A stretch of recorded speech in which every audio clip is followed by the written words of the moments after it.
Hello, everybody, and welcome to another episode of your Bish Therapist podcast. I am your host, Melissa Reich, your Bish Therapist, a real-life therapist turned pop culture aficionado, serving clinical interpretations and hot takes on all things pop culture.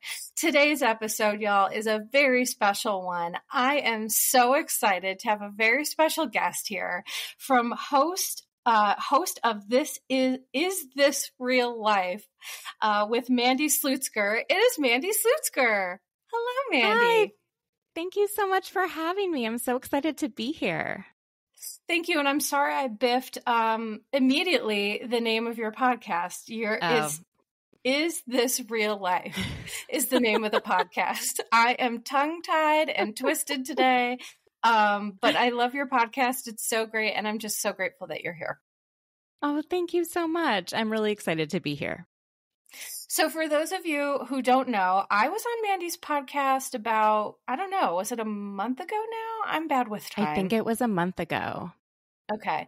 And I don't even totally remember everything that we talked about, but we just had such a kiki and we just chatted for so long. And, so for the people listening, what I appreciate about Mandy, which is what I think you're going to appreciate, is first of all, your tone of voice is just, it's just chef's kiss. It's, I think I put people to sleep. I've heard people be like, oh, I listened to this before bed. Great.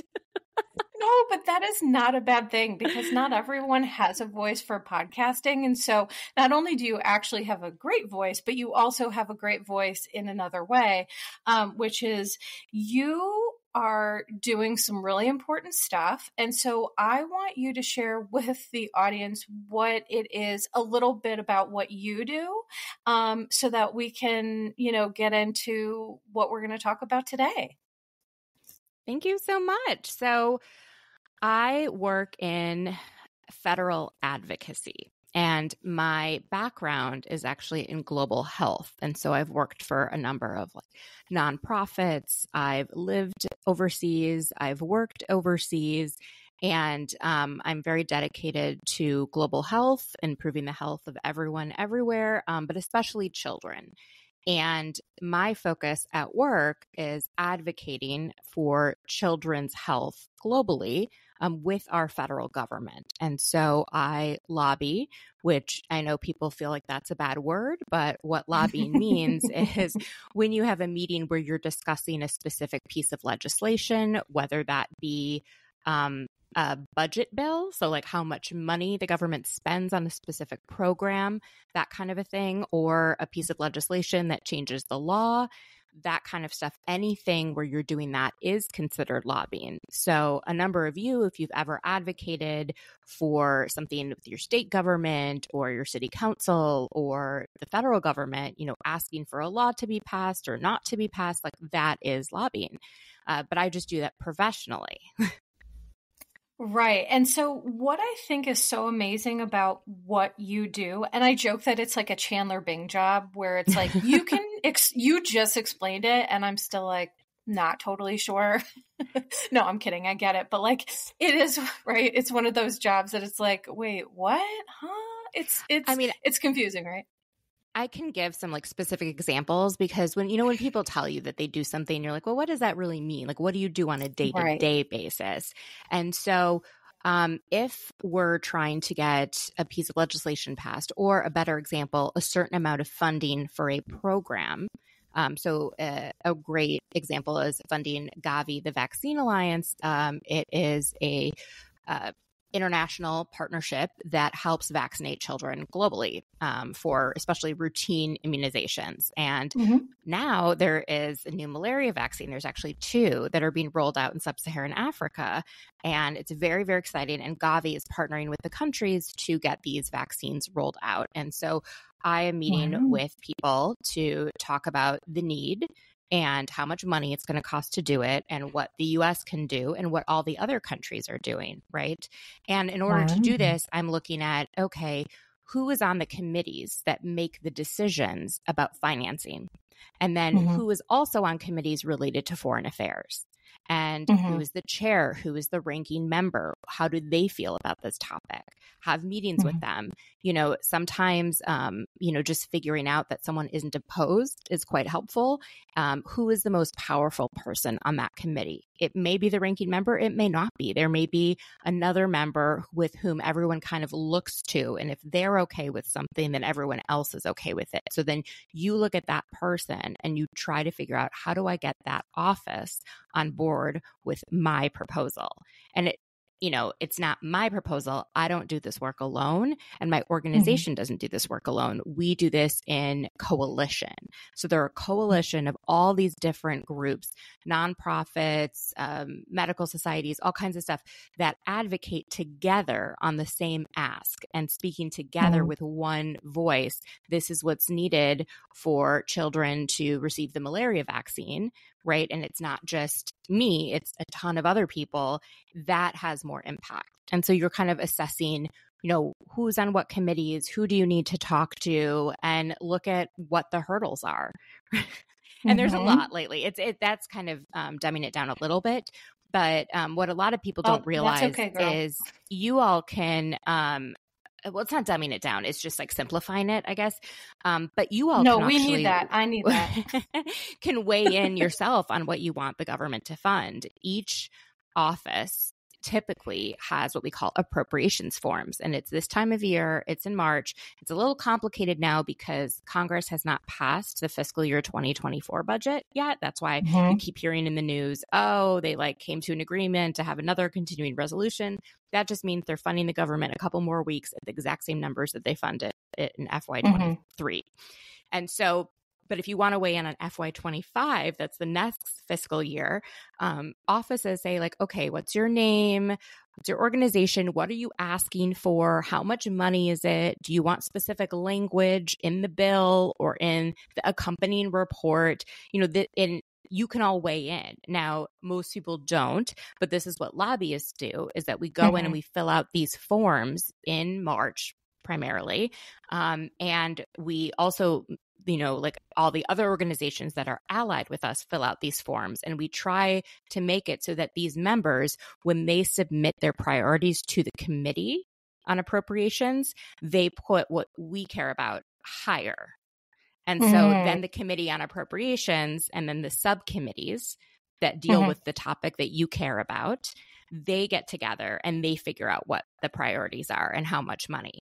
Now, it's all very complicated right now because Congress and the president have agreed to and passed a law stating that they are not going to spend above a certain amount. They're not going to increase the budget. And so if you want to ask for more money, then that means that that money likely has to be taken away from somewhere else.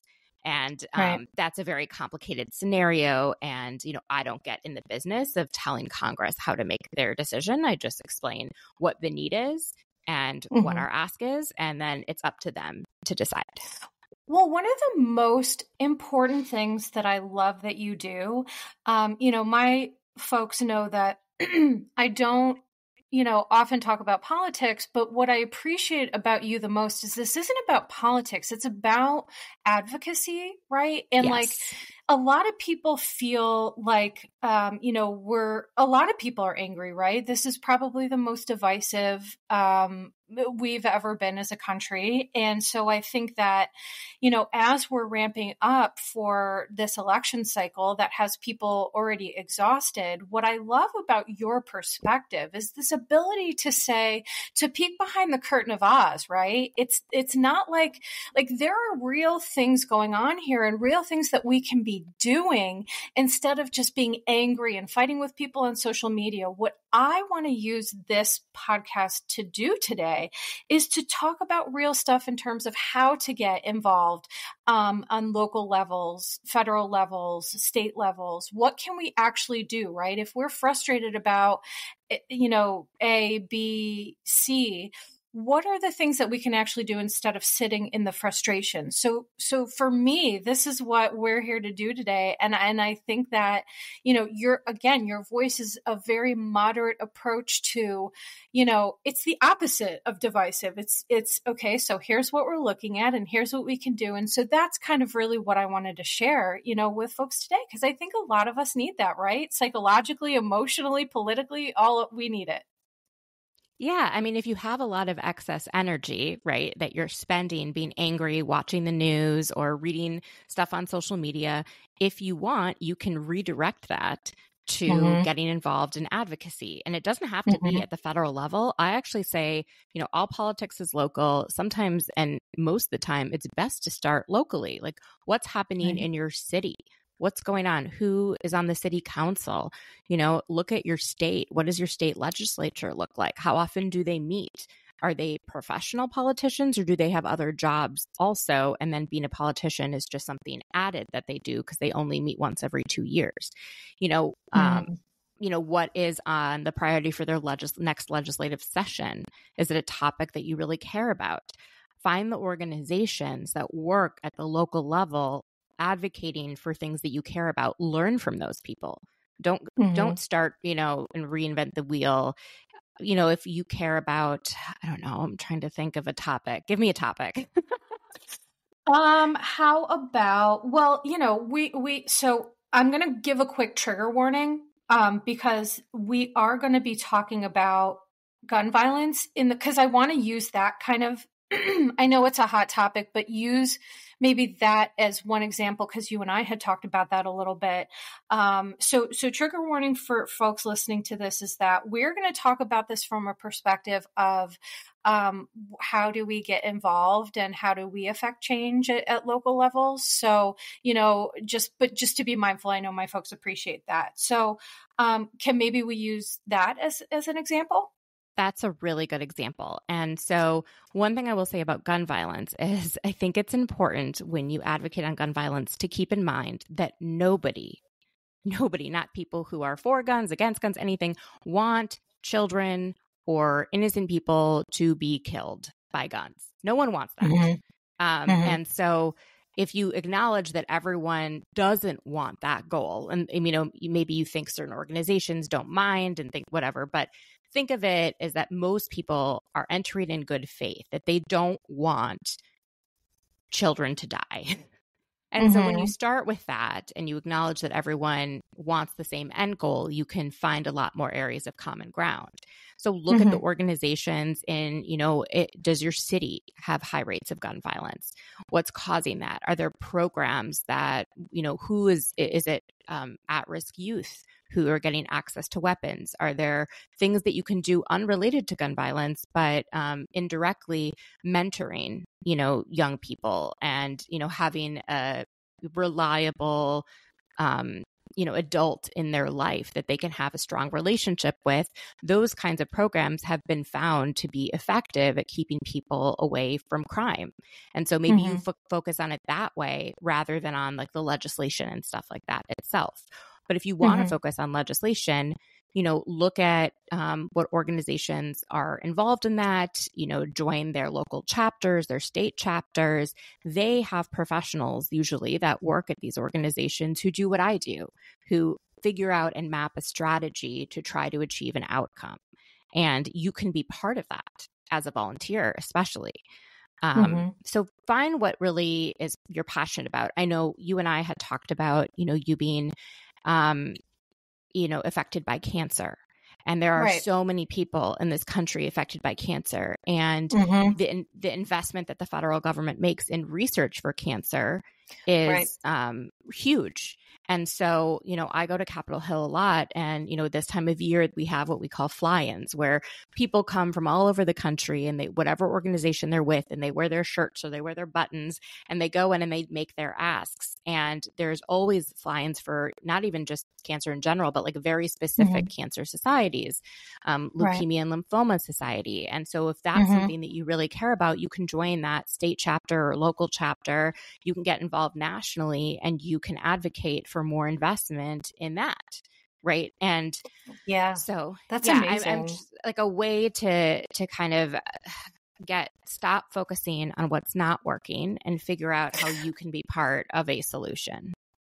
Right. And that is what I find most important about your message and why I wanted to do this podcast is because, speaking from myself, about what you just said. So when President Trump was in office, one of the things that he did actively try to do was remove protections for people with pre-existing conditions. And thankfully, there are checks and balances, right? And so that was not able to be followed through with. If it had been, people like me would have been, screwed, for lack of a better term. It really would have been so damaging. And so I think that, for me and, talking about this issue, gun violence, there's a lot of hot topic issues that when you have a lot of passion about it's you get frustrated, right? Like with how can somebody vote for this person when, they're trying to do X, Y, and Z, right? So I don't know, what are your thoughts about that piece of it? So it's a lot easier to villainize people you don't know. Right. Mm-hmm. And so I find it helpful to talk to people that you do know, that you have pre-existing relationships with, family members, other people. You in general, overall, the majority of Americans want kind of the same things. They want to be able to raise families. They want to be healthy. They don't want, violence, just figure out what is the commonality. And then try to understand why people make the decisions that they do. Ask them questions. Why are you voting this way, or what matters to you? In my family, my father and I vote very differently. But I always try and think of things from his perspective. He is a refugee from the USSR, and he has a major fear of large government because of the way that he grew up. And a huge fear of communism and anything that resembles communism. And I may think that his fear is irrational, but he's the only one that had that experience. I didn't have that experience. And so that very much informs how he votes. We actually agree on most things, but what he prioritizes might be different than what I prioritize. And so everyone is entitled to, in this democracy of ours, have their opinions, have the things that they prioritize, and vote accordingly. And so it's very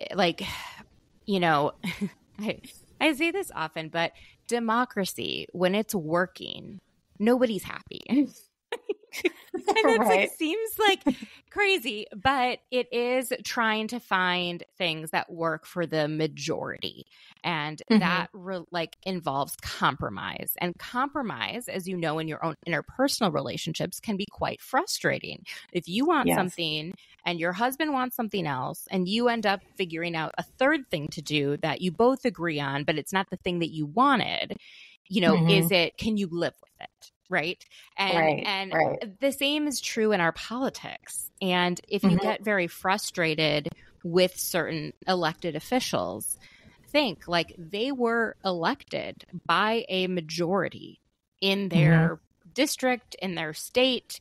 And, it doesn't help to think, well, I know better than what people in that district or that state know, right? You don't necessarily know what is best for anyone.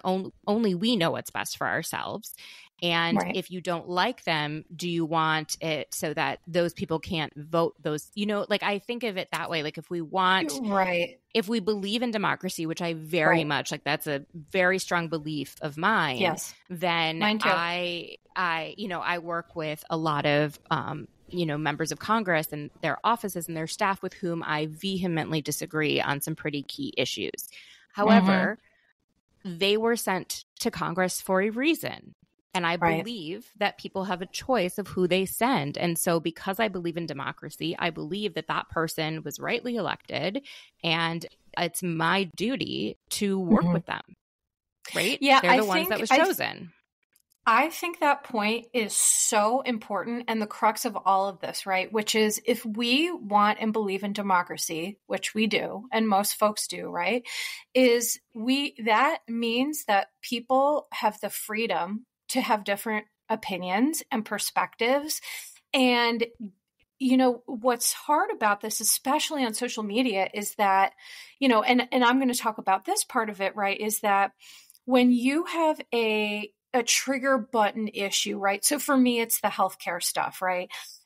And when I hear people going against that, I lose my mind. I just get so emotionally upset because it's so personal to me, right? Like, I depend on medication to live.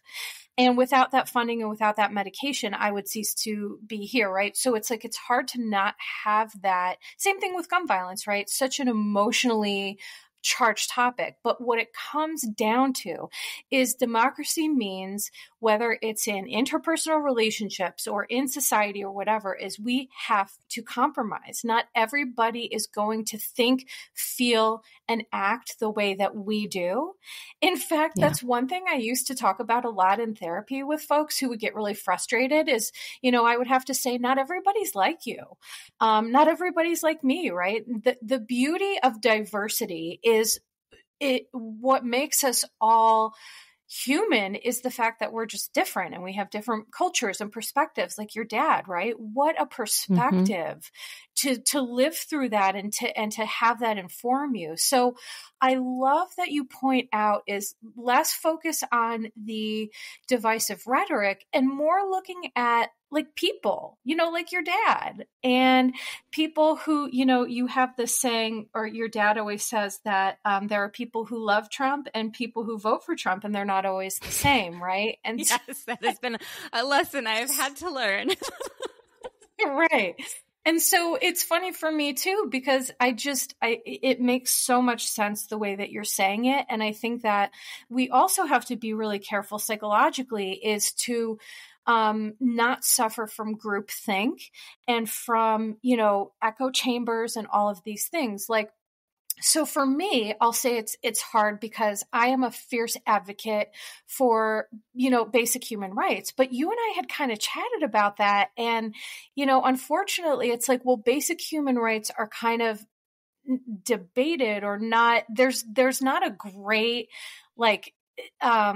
consensus. Thank you. That is the word I was looking for. Thank you. Yes. Let's talk about that a little bit, because I find that so fascinating too. How can there not be a consensus about human rights, but there isn't? One of the things I always think about in the United States in particular is that due to how we were founded as a country, we prioritize the individual over the group, over the community, right? We prioritize individual rights over the rights of the general community. And that was very obvious in how we reacted to COVID versus how some other countries reacted. Other countries sometimes prioritize the many over the rights of the individual. And I'm not saying one is better and one is worse. That's just how it is. And so your experience with that kind of topic also can inform what you believe to be a human right, right? So do you believe that everyone deserves, and some people believe in theory, yes, everyone deserves water, shelter, that kind of stuff. But do you believe it's the government's responsibility to provide that? Or do you believe it's actually church's responsibility, or it's the individual that is responsible for making sure that there is a roof over their head or food for them to eat? There is so many different ways to look at the problem and to look at who's responsible for addressing it. And I think some of those differences is sort of who is responsible. And, people also have different religious backgrounds that very much inform their worldview. And sometimes, it's if you come from no religion or you come from a different religion, that also really changes how you look at things. So something that one person may believe is a right, another person may not believe is a right. And there's not necessarily, I don't like to call it you're correct and you're incorrect, right? It's all a matter of perspective. And so that's, I think, how not everyone comes to agree. When we talk about human rights and the UN Declaration on Human Rights. Which I have that here, printed that out. In order for the UN, and I used to do a lot of work with the UN, to come up with a document like this, all of the countries have to agree on the wording. And the countries vote in blocks, just the way that Democrats and Republicans vote. You've got countries that are lower income that like to vote as a block. You've got the, Middle Eastern countries that sometimes vote as a block. You've got just like different groups. You've got the high income countries that vote as a block, and they don't want to cede, the rights of intellectual property. Right. That's something that's being debated right now with how would we, respond to a next pandemic is, okay, if someone comes up with a vaccine or a cure or a treatment, how do we make sure that everyone has access to that? And some people believe that, everyone should get access. And then the question is, who pays for that? And the company that invested in that, some people believe that they should own the right to the, invention that they came up with. Like that's another thing that, the UN tries to grapple with, and the countries have different views. But the thing that I find really difficult about the UN, and I'm not trying to shit on the UN at all, but is that countries will sign a treaty or a document, and then they will not follow what's in that document. So a great example is the UN Convention on the Rights of the Child. The United States is the only country that is not party to that agreement. Okay. We're the only country that has not ratified the rights of the child. Yet a child in the United States has more rights than a child in Somalia. And Somalia was the last country to ratify it. And so, yes, they said that every child has a right to an education, but is every child getting an education? Is every child free from child labor, from not being drafted to fight in a military or a guerrilla war, And so what a lot of people in the United States say is, what's the purpose of signing a document like this if the other countries don't follow it? And, the UN is probably the biggest example of the compromise, right, that you try to achieve. But all the countries, they have their own views and their own priorities. And so it's just really interesting. So it's not that there's no agreement on what human rights are necessarily. A lot of it is like, whose job is it to ensure these rights? And I think that's where whose responsibility is it? And I think that's where there's a lot of differing views. Yeah. And that makes so much sense too, because we're talking about things at a macro level versus a micro level, right? And it's like theory versus practice is essentially what this comes down to. And, something in theory, psychologically speaking too, right? Like I always say that you can learn how to be a therapist in theory at school, but in actual practice, it teaches you nothing how to actually be a therapist. So that's kind of how that makes sense to me, what you're saying. But then it also is like so frustrating to me too, as someone who's such an advocate for the LGBTQIA plus community. And, I was looking through, this is something I wanted to address with you, because I'm looking through the Universal Declaration of Human Rights from the United Nations, printed it out and, looked through it. And one of the major beefs I had with it, which you and I had talked about, was there's still a lot of really reductive, heteronormative language in there about, marriage between a man and a woman and things like that. And so can you, speak to that a little bit? Because I was really I was pissed. I was like, what the hell? A lot of countries still have the laws that marriage must be between a man and a woman. Some countries have different laws where, a woman can marry multiple men or a man can marry multiple women.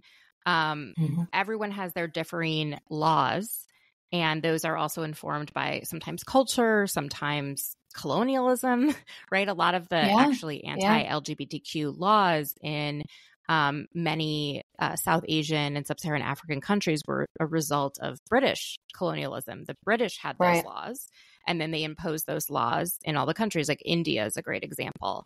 And, and then just because the UK changed how they feel about the LGBTQ community, maybe the rest of the countries aren't there yet.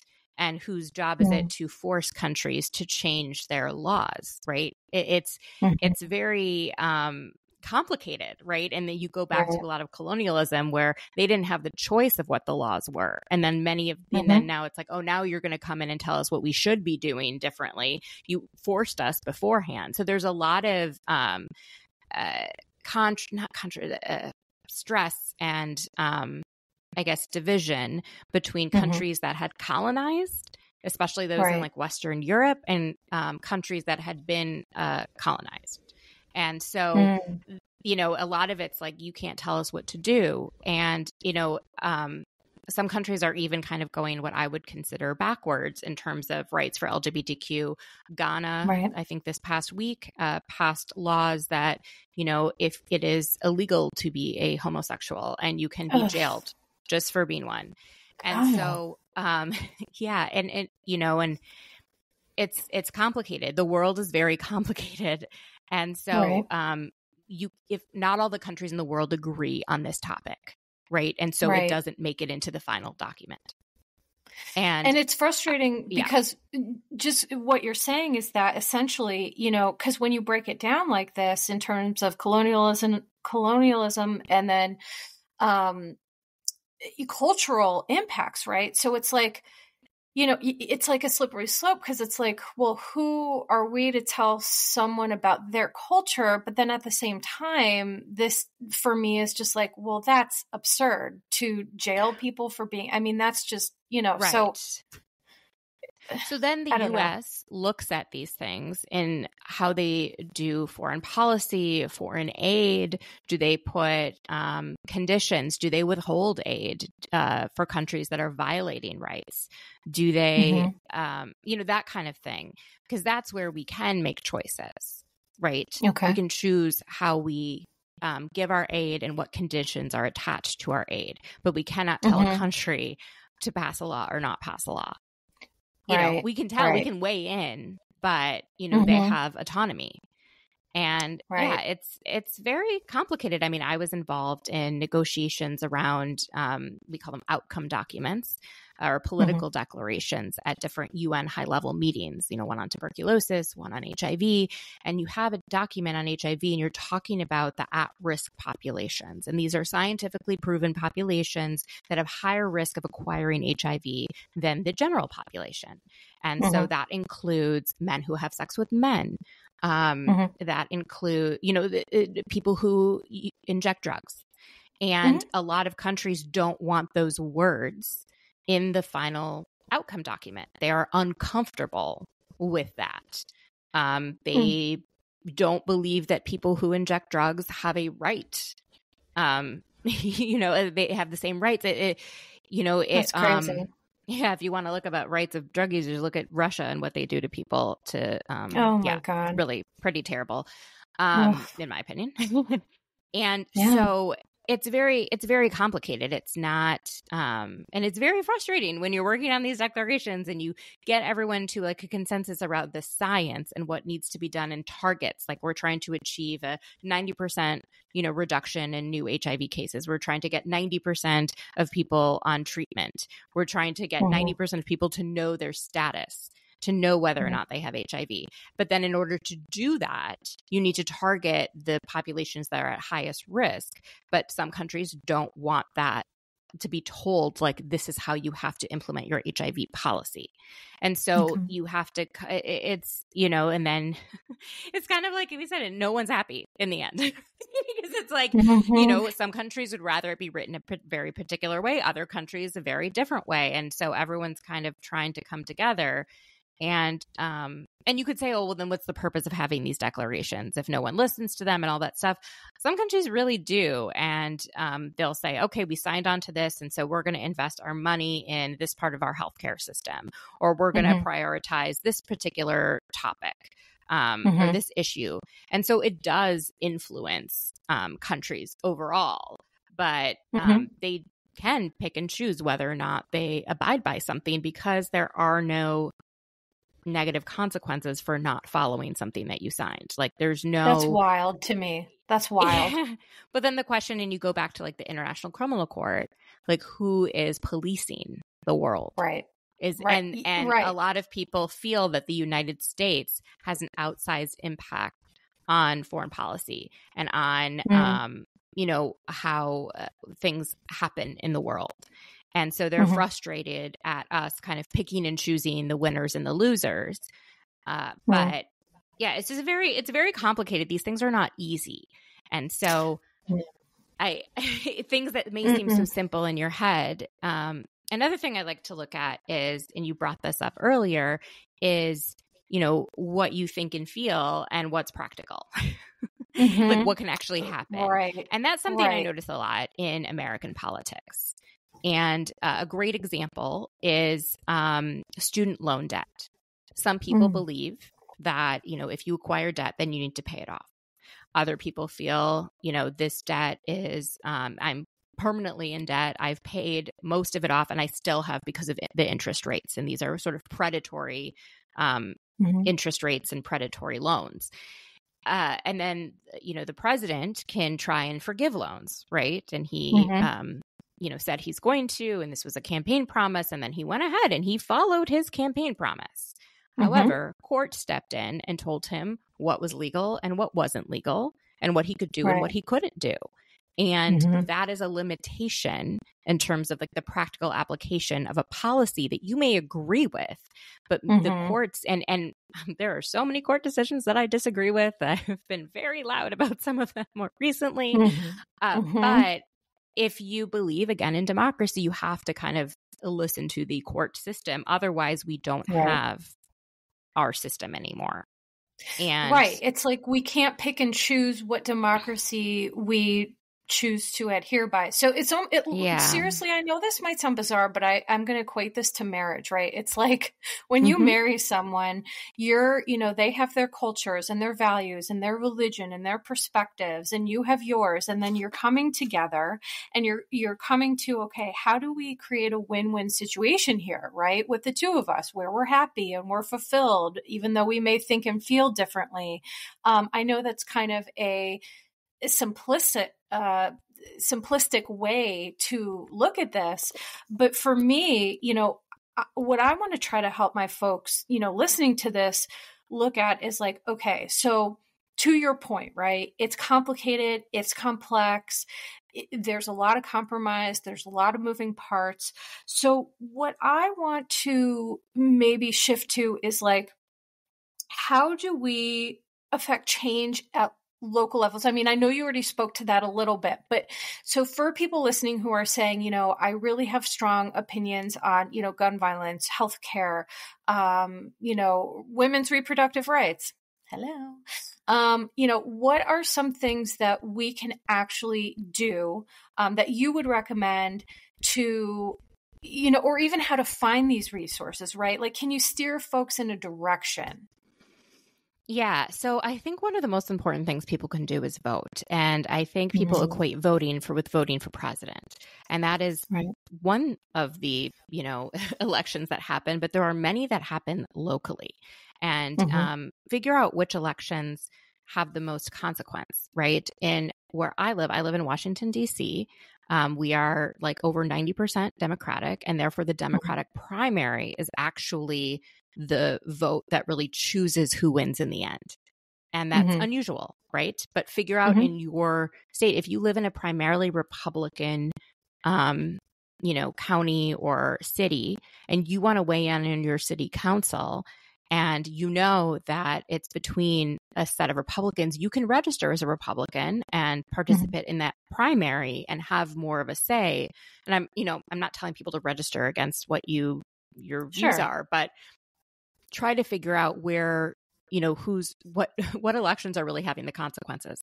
And then look at who's running, Google them, read things about them. Don't listen to only what the other candidates are saying about them. Try to find if they have a voting record, what that record is. I think incumbents have a lot more information about themselves than people who are running for the first time. And so that is kind of hard. It's like you've got someone with a record and someone where you don't know, and all you have is their promises and what they state their beliefs to be. But look at that. Judges. People forget that in a lot of communities in the United States, you can elect your own judges and look at how, look at the cases that they have presided over? Like, what are they known for? Do you think they're too tough on crime? Do you think they're not tough enough on crime? How that kind of stuff. And so, and then think about who elects the judges sometimes. If it's not the general population, are they appointed by a political leader? Who is that leader? Have you voted for them? Who's running against them? Like that kind of a thing.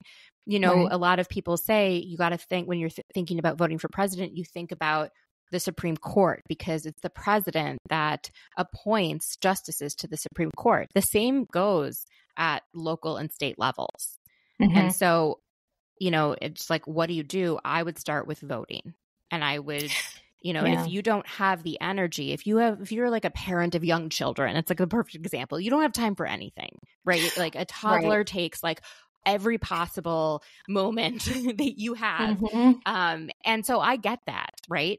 But I think voting is a really, and participating in the small elections, maybe where there isn't a president at the top of the at the top of the ballot, those local ones are so important. And I just think a lot of people, or they vote, but they don't do the background research. And so then you're not having as much of an informed vote of like, who is this person running for the Board of Education? Right? Who is this person? I think they say they're a Democrat, but like, okay, what are their policies? What do they believe? What is their goal to get on this board? What is their background? Yeah. So that's where I would start. I think for me, I'm glad that you address that because I'm sure some people listening to this are like, God, I don't have time. And, blah, blah, blah. Like, yeah, lives are busy. Kids, health issues, work, whatever it is. But I like what you've said in terms of like reasonable accommodations, right? Like if you're, how do I say this diplomatically? Like to have an opinion on something, you have to vote and be somewhat informed, right? Otherwise, to me, I take away my ability to be angry about something if I'm not using my voice and my vote and all that stuff. But what you're saying is it's becoming reasonably educated. Like you said, a quick Google search, right? Yeah. It doesn't have to be like hours and hours and hours. It doesn't have to be you read the newspaper front to back every day, but do pay attention to a lot of people where we talk about as a society, a lot is national news, but a lot of people only pay attention to local news because that's what really impacts them the most. And that's where you're going to really hear what the issues are that are affecting the community that people really care about. That's where you might hear more about the candidates running for office in a local, an area. And so I would go and look at, you can, I think there are websites that can actually show you what your ballot will look like. So before you vote, who the options are. That is really helpful. I don't know. I don't have, but I've seen that before for myself where I'm like, okay, who is like, I don't know all these city council people. I don't know. We even have in DC an ANC, which is like something neighborhood committee. And so you have like your individual ANC person, and then you have like your like smaller, like it's, and sometimes those elections actually happen outside of the traditional elections because they're so small. And so it's like whoever shows up to the meeting and votes or whoever, like, and going to community meetings.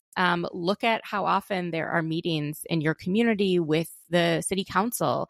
If you've got time, if you've got, attend a city council, if it's open to the public, sometimes they have an open comment period. Sometimes they don't, or a hearing on a particular topic. Show up, hear what people are saying, add your voice if you're able to.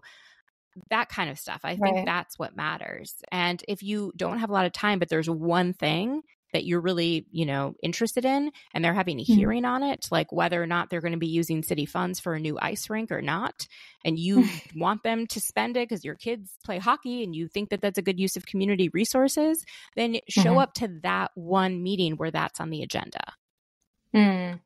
And it makes so much sense as you're talking about it. And that's why I'm really glad that you're here, because you just have this kind of like calm way about you that even makes me, because I get really agitated about, injustice and inequality. It just like really enrages me. And so the way that you talk about it, it makes so much sense. And one of the things you say that I just love is just to avoid all or nothing thinking with this. And, it's not, it doesn't need to be Republican versus Democrat. It doesn't need to be us versus them. It doesn't need to be black versus white.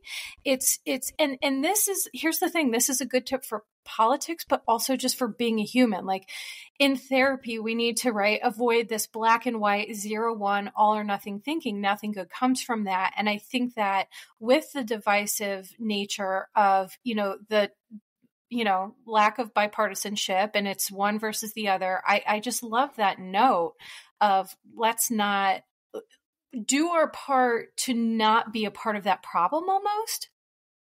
And this to say that it's not that I don't have those thoughts and I don't get frustrated and I don't think, oh my God, I can't believe this happened. Like, the Alabama decision on IVF, like that just enraged me to a point of like no return. So it's important though, you feel your feelings and then you sometimes just need to stop reading and stop watching TV and stop looking at the social media about the topic because it's only fueling your anger. And if your anger is not being put towards advocacy, then it only eats at you. And that's what I've learned over the years. This is a learned thing. This is not something that I like perfected. I still have problems with it. I still need to I wrestle with turning off the TV and not reading an article because I know it's just going to further enrage me. And if it's not something that I have the time and energy to take on, then why get further upset? Right. And, so I'm going to take the opportunity to share some psychological tips here because this is something I talk with my therapist about too, because, women's, reproductive rights, the overturning of Roe versus Wade, I think for a lot of women, myself included, it just brings about a rage that I just cannot even quantify. But what you're saying is essentially that being human means feeling the feeling. And how great is it, by the way, that we are so passionate about, caring for other women and other humans, right? So that's inherently a great thing, number one.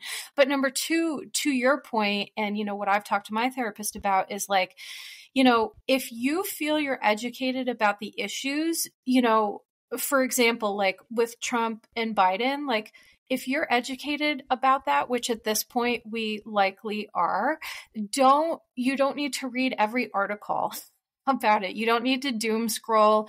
You don't need to get yourself into this political quagmire where you're just feel like you're drowning and you're frustrated. I recommend to folks is number one, again, the point of this podcast is to say, okay, so feel your feelings first and foremost. Number two, don't argue with people on the internet. That, I can just not emphasize that enough. It is not, you're not going to change their mind. They're not going to change your mind. It is wasted energy that, to be honest, could be utilized, right, for some of these other things that we're talking about. Could be utilized to do some research locally about the next meeting in your community and what it is about and things like that. So I encourage people, instead of, we don't want to have 2020 part 2. We really want to reframe, right, Mandy, as you've mentioned, reframe 2024 as, okay, for me, I'm looking at this as an opportunity to do something different than I did in 2020, right? I'm not going to argue with people. I'm not going to argue with my family. I'm not going to argue with anybody. I'm going to get educated. I'm going to do what I can. I'm going to vote. And at the end of the day, all I can control is me. Because that's what this comes down to as human beings. All we can control is our thoughts, feelings, and behaviors. And that's the end of it. So my recommendation for everyone listening to this is to really take a self-assessment and see, okay, so if I'm frustrated and stuck in this mud, how do I get out? How do I advocate for myself and other people? And, using some of these tips to get involved. Yeah. And what I will say about 2020 is that we had nothing else to do then, right? We were all stuck in the house. You know, the focus, it was hard to look away because there wasn't much else to do. And I always think it's important to balance being informed with also taking care of yourself, because someone who is so informed but not doing well themselves can't fight for a better world. And it's so important. And for me, self-care is watching The Real Housewives. Like, that's what I like to do. I also go to Orange Theory. You know, like, I get real frustrated. I read like the, you know, Alabama court ruling, and then I go and I run. And it's like so important to use that and get that energy out in different ways. But, you know, there is such thing about as being like too informed and oversaturated. And that's something that I struggle with, because I'm a news junkie, and I've been a news junkie since I was 8 years old. It is so weird. My parents think they thought it was so strange. I like watch the local news every night. I would call in because they would have callers for certain things. And I like would call in. I was like 9 or 10, and they're like, what are you doing? But I was just so, yeah, Mandy, I was obsessed with the news. Are you Leslie Knope? Yeah. People say that a lot. Yes. Yeah. I'm like crazy. I'm crazy. At age 16, how old was I? When the 2000 election happened, I can't remember how old I was. I was, you know, maybe, I don't know. Anyways, I was in high school. There wasn't a decision about who won. And I couldn't get over that we were just going to school as if it was normal for weeks on end, and we didn't know who the president was going to be. And I would run home because I had open lunch, that I would go home. I would say I was just taking my dog on a walk. Okay. I would let her in the backyard. And then I would go online on like one computer with the internet, you know, it wasn't great internet back then, and look up and see, what's the Supreme Court of Florida doing? You know, what I would watch on C-SPAN. Oh my God, I watched all these things on C-SPAN. My parents thought I was crazy. It's not like I was raised in this like super political house. My parents voted differently. Like, they didn't want to talk about it that much. It's crazy. So I've had to really like rein it in, because it has been like almost like a compulsion to know everything. And that is why I think it's so I don't even amazing. like being on the West Coast, because I'm like, well, everything's happening in the East, and now I'm 3 hours behind. So I'm waking up and it's like all the things have happened, and so I'm behind in the news. Like, it's so stupid. I am meant to live in Washington D.C., be a type A person, and work in advocacy. Like, this is my drive. This is how I've always been. But I've had so much like anxiety and energy around all this, which is how I've learned to channel it and try. And it's something I struggle with constantly, is this oversaturation with actually being, you know, taking care of myself. And when something is no longer serving me. And it's also really hard if you are on social media and you follow politics on social media. You see so much groupthink that you start questioning yourself. And it's also helpful for every single one of the people listening to take a step back and think, like, who are your friends? Who do you work with? Who are the people in your community? Are they the same race as you? Are they the same sexual orientation as you? Do they have the same socioeconomic status as you? What about their education level? You'll find that the people that you surround yourself in are very similar to you, but this country is not made up of those people. It's made up of all the other people. And so you are not really engaging. And this is a problem I think we have with like the urban-rural divide and race divisions and stuff, where we're not hearing the perspectives of people who have a different life experience. And I think social media is actually, while it could open those and like allow for more communication, I think it's what it's doing is the opposite, where we're literally creating these echo chambers where we are so convinced that we are right and that everyone else agrees with us.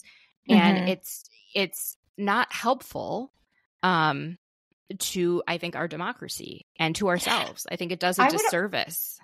Yes, I would argue that because, one of the things that I've talked about on this podcast from day one is that the danger of the echo chamber. And I think that, since you're a Bravo lover too, is that a lot of these housewives, they get, in these echo chambers, like Teresa Giudice is like one of the greatest examples of someone who's just like perpetually wants to surround themselves with echo chambers so that they don't have to like challenge their own thoughts, beliefs, and behaviors.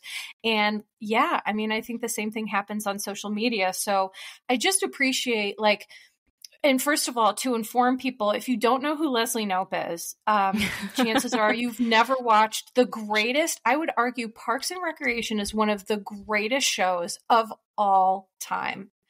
And so, I adore Leslie Knope, and now I know why I adore you, because you're like the real life. I've heard this so many times. It's so embarrassing.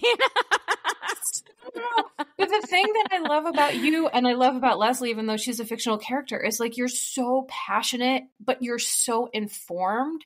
And like you were born to do this, right? You were born to be an advocate. You were born to be an important voice. You were born to be in DC and doing the good and the hard work. And so on behalf of lots of people, I'm just going to say thank you. And it's nothing to be embarrassed about, because one of the things I love most about Leslie Knope, I'm obsessed with Parks and Rec, by the way. I literally watch it every day. I've seen every episode a million times. She's just like a genuinely loving, caring person, but like you both exemplify how like that passion can sweep you away if you let it. So like you're a great example of someone who, as a therapist, I can say, okay, here's how to approach it. But like you're living it and you're saying to people, I have to be mindful of my emotional reactions and my passion and how much energy I put towards this. So I think it's like modeling. It's like you're showing people how to model this. And I just think that's really cool. Oh, thank you. That's like so kind.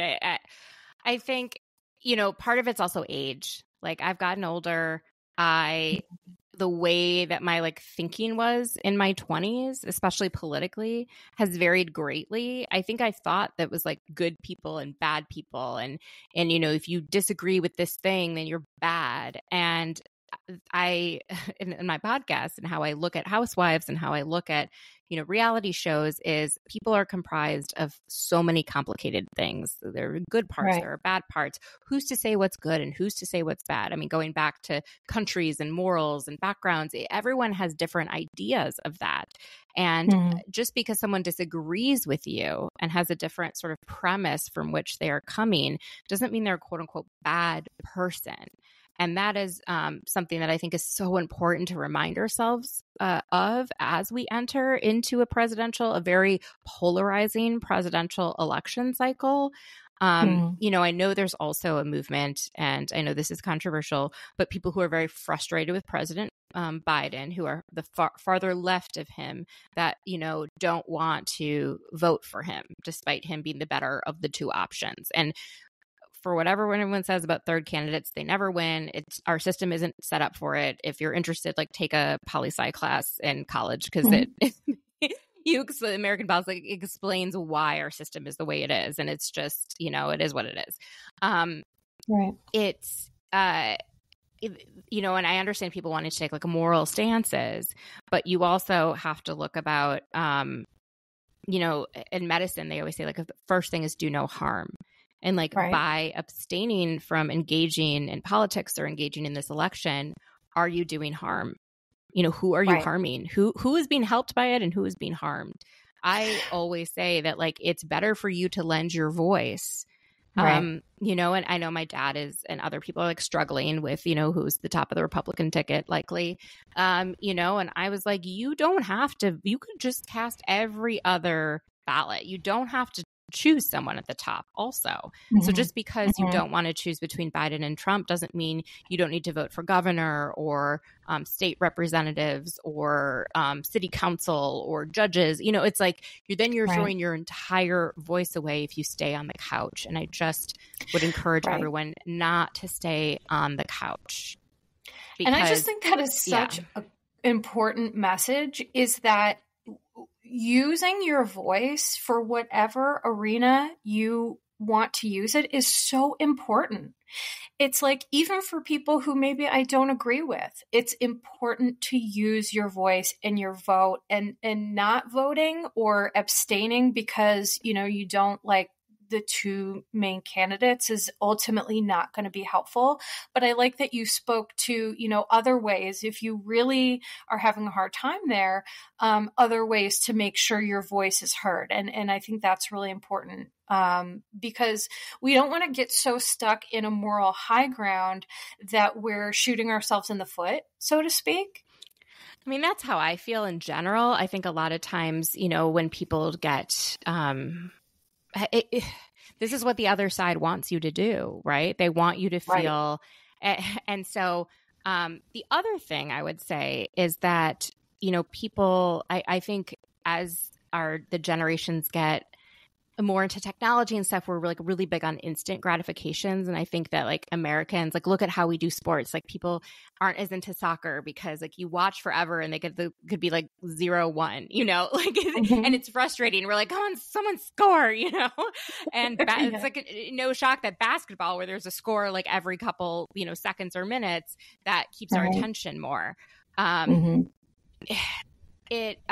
We expect, I think, of our politics outcomes to happen too quickly. And especially when you look at the federal level, things are slow, often too slow, right? But for a reason. And they're stalemates for a reason. But I also think we need to change our expectations. So just because you got super involved in one election and you want one candidate, and everyone wants that same candidate, and you're, knocking on doors and you're signing people to volunteer and all of these things, and then all of a sudden the other guy wins and you're like, what? That is, reality hitting you in the face.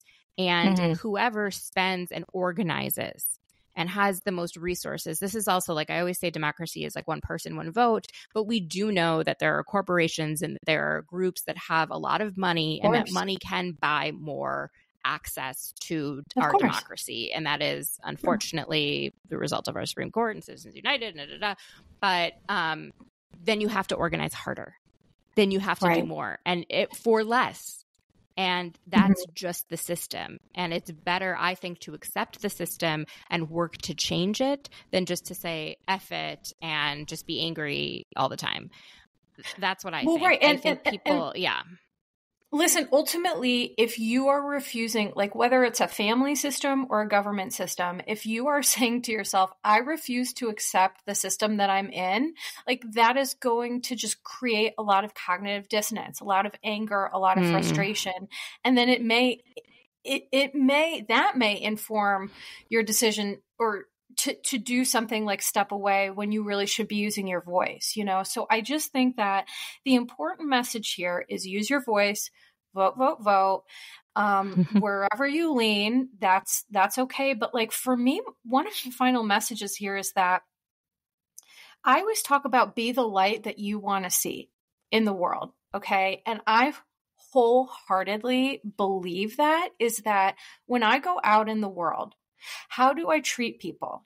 The kindness, if I see someone, walking on the side of the road with no shoes, do I help them? That's a story. I did a podcast on that. It was a whole long thing, but like, be the change you want to see, be the person, be the light, do that. And at the macro level, and then look at the different things that you can do to make yourself feel like you're an advocate and your voice is heard and all of these things. So, Mandy, as we're wrapping up here, last thoughts or anything else that, we didn't cover that you want to share, anything at all? A couple things. One is, I think as a society, we've become complacent with our own democracy. I think having my dad in my life has always reminded me of how lucky I am to be in a place where I can at least control part of my destiny. And there are so many people in the world that live in places where they can't speak their mind. Their social media is shut down. You don't get a choice in who your elected representatives are. Although I could make that argument living in Washington, D.C. I have no senators or whatever. Right. And that's something I feel very passionately about. But, I think people have become complacent because at the end of the day, regardless of who is president, usually like your garbage still gets picked up. Your kids are still able to go to school. You still have an income that comes through, hopefully, God willing, right? That kind of thing. And so a lot of times people don't get involved in politics until something affects them personally. And then they're like, they notice a gap in the system or a problem in the system. Like you get diagnosed with cancer and then, the pre-existing condition issue and all of that, like people, until sometimes it affects you, you don't know. And I understand that. Sure. But I would say don't become complacent because then the people with whom you disagree, they're not complacent. They're organizing. They've been working since 2008 to get the state government set up so they can pass an entire whole thing of laws that have already been pre-written and already determined by a whole set of lobbyists. And we've been sitting twiddling our thumbs. A lot of people forget about local politics and state politics because they've been too focused on federal. Right. Don't become complacent, please. That's kind of a thing I think. And then finally, a lot of times people say, oh, so-and-so hasn't done anything on this thing. And a lot of times that's actually not accurate. And one thing I would talk about, just because we did talk about gun violence, is a lot of people are very unfamiliar with the Bipartisan Safer Communities Act, which was passed became law in the wake of the Uvalde, Texas shooting. And there are so many things in this law that are happening that people may not be aware of. And I just wanted to touch on a couple of them just because I think so many people, especially. So important. Yeah. So important, Mandy.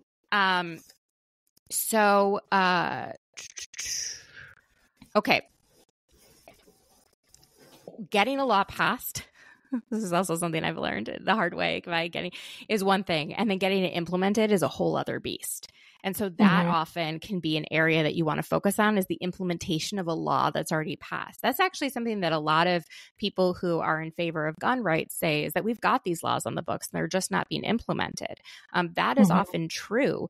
But now there is federal responses to coordination around mass shootings so that people can be connected with federal resources. When the Maine mass shooting happened, there were over 100 federal officials that were there for over a week, connecting survivors, families with resources, not just at the state level, but at the federal level. There have been 14,000 mental health counselors being hired at public schools with the result of the funding in the Bipartisan Safer Communities Act. 24% of 18 to 20-year-olds, there are 25% fewer gun permits going through because the states are connecting juvenile records. Now, some states have very strong privacy laws, and so you don't know whether or not someone at age 17 had a violent interaction with a gun, and then now they're 18 and they're trying to get access to a gun with a background check, and the background check doesn't follow it. So that's something, if you're interested in advocating with your state. And there's been an expansion of ERPOs, which is extreme risk protection orders, which is like a red flag law. So if someone is at risk of harming themselves or others, there are steps that police can take, there are steps that family can take and friends to get a gun removed from that person temporarily. And that's really, I think, important. A lot of issues are in the technical resources, that a lot of law enforcement officials are unaware of how to make this happen. What's the process? Is the process different in one state from another? Yeah. And then the other thing with gun violence is that there isn't a news story every time a shooting is averted. Right. There's only a news story every time there's a shooting. And think of every single case. Yes. Because here's the thing, and not to interrupt you, but what you're saying here is so important, because I feel that media is so impactful when things like this happen, that what you're saying essentially is that we're not seeing some things, that great things that are going on behind the scenes. Those things aren't being shown, or not advertised, but Yeah. So talk a little bit more about that. So there are things that are happening that, we're not always privy to. And I Like think a good lot of the things. things in that bipartisan, like I think a lot of gun control advocates focused on the background checks not being part of, or comprehensive background checks being part of this Bipartisan Safer Communities Act, but they didn't look at what was in it and the importance of what's actually in it and the getting that implemented. That's something that I would think would make a lot of sense if you really care about reducing gun violence. Focus on what are the red flag laws in your state? What are some barriers to getting them implemented? Does everyone know who's funding the education and the technical assistance? Is it the federal government? Are there grants available? How are you getting those grants? Do you need to hire a grant writer to like get the funding and implement a program? The implementation is always the hardest part. And getting a law passed, it's like getting someone elected is not as hard as having them govern, right? Getting elected is one challenge and governing is another. And so to like think about that stuff, but also to think about, I was in a meeting I told you with earlier this week with a federal official who is like the lead at the White House on gun violence prevention.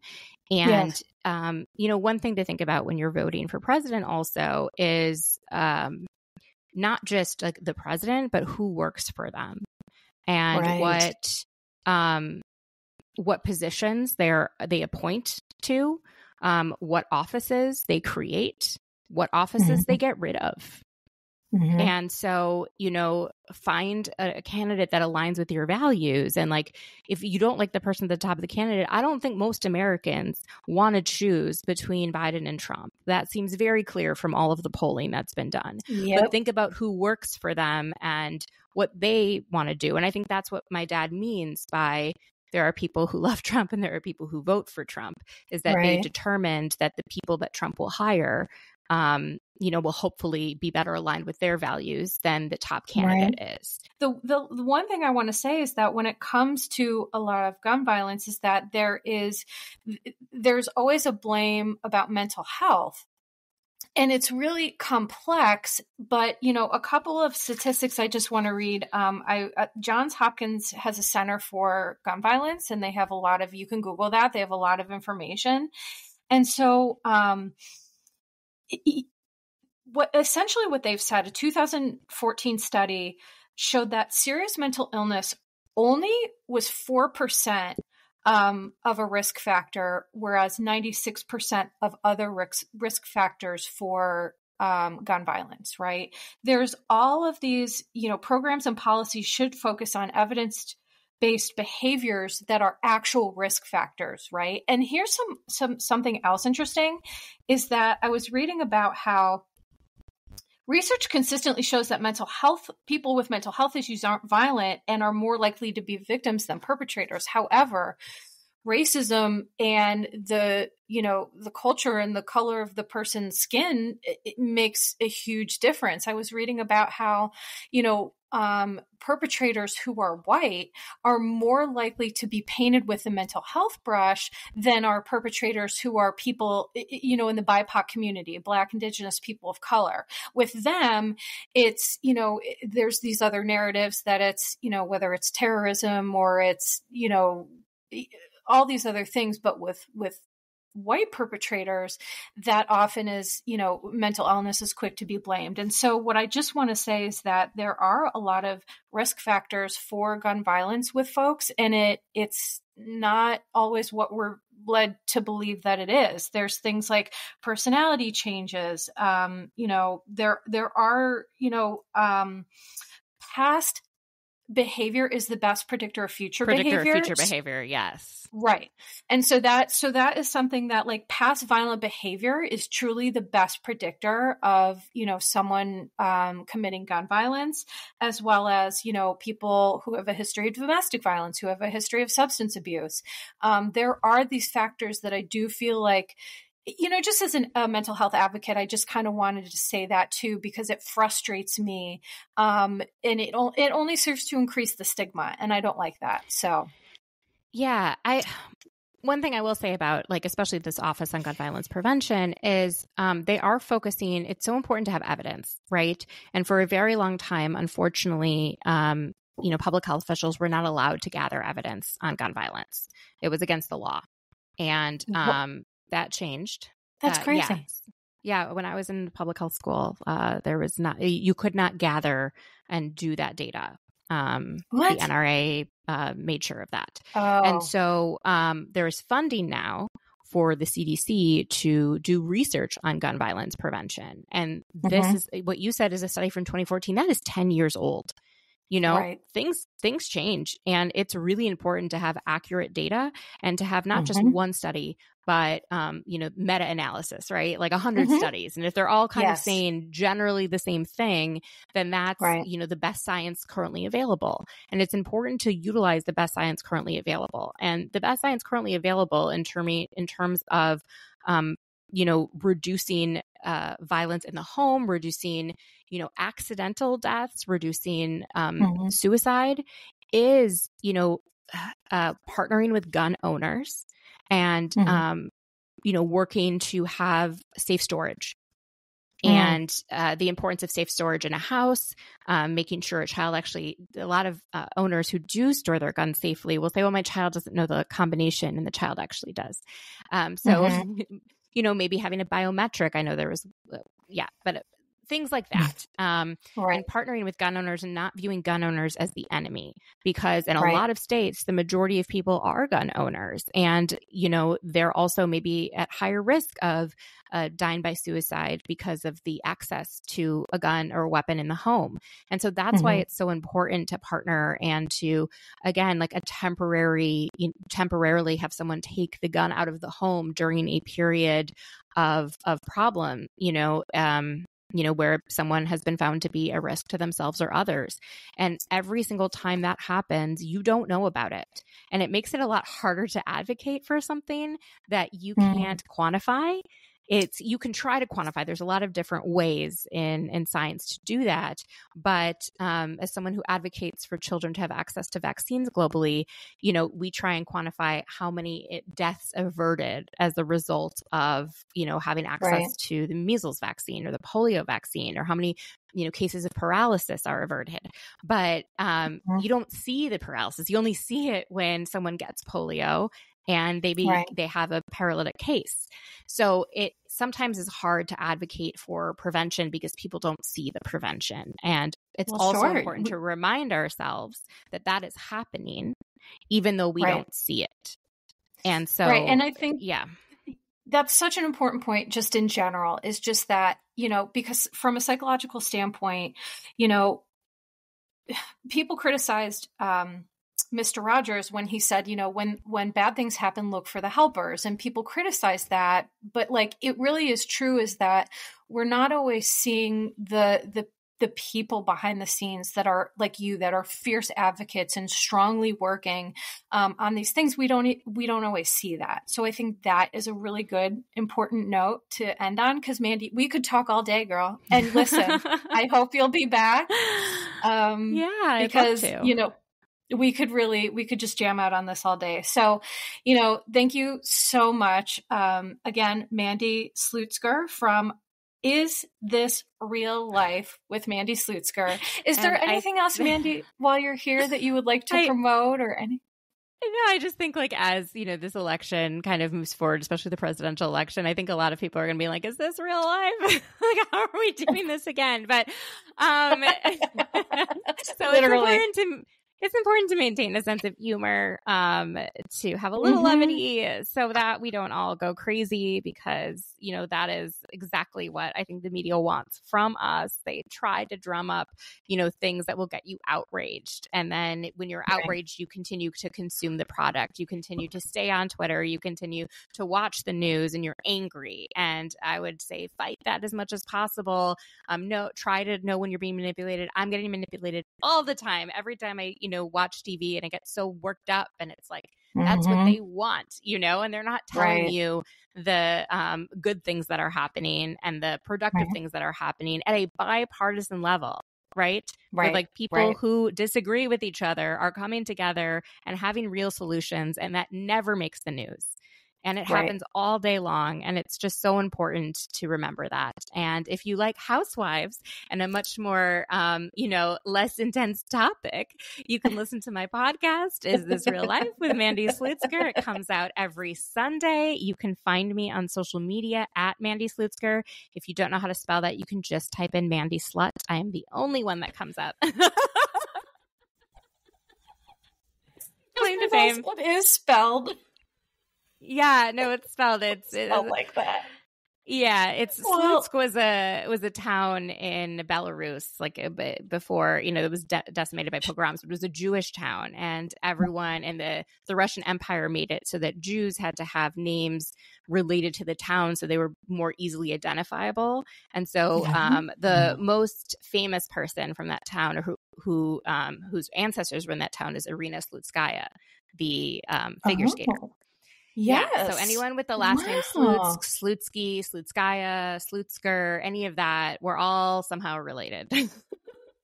Well, what a beautiful note to end on. I love that. I love it. And listen, for everyone listening, I hope that, listen, I know this has been an episode that, isn't, super light and super fun, although you and I did still manage to laugh and have a kiki, which is, totally what it's all about, right? Because you have to talk about hard things, but do it with a little bit of laughter and dark humor. So, I hope everyone enjoyed this. Thank you, Mandy, so much. I'm just going to read my disclaimer quick. Disclaimer, posts are not intended to diagnose, treat, or provide medical advice. Your Bish therapist is for entertainment and informational purposes only. The podcast, my opinions, and posts are my own and not associated with past or present employers, any organizations, Bravo TV, Greyheart Productions, or any other television network. The information in YBT podcast and on its social media is provided for general informational purposes only and is not intended to diagnose or treat. Please do not act or refrain from acting based on anything you read, see, or hear on YBT podcast or associated social media. Communicating with YBT via email and or social media does not form a therapeutic alliance, and Melissa, operator of YBT, is unable to provide any therapeutic advice, treatment, or feedback. Ditto.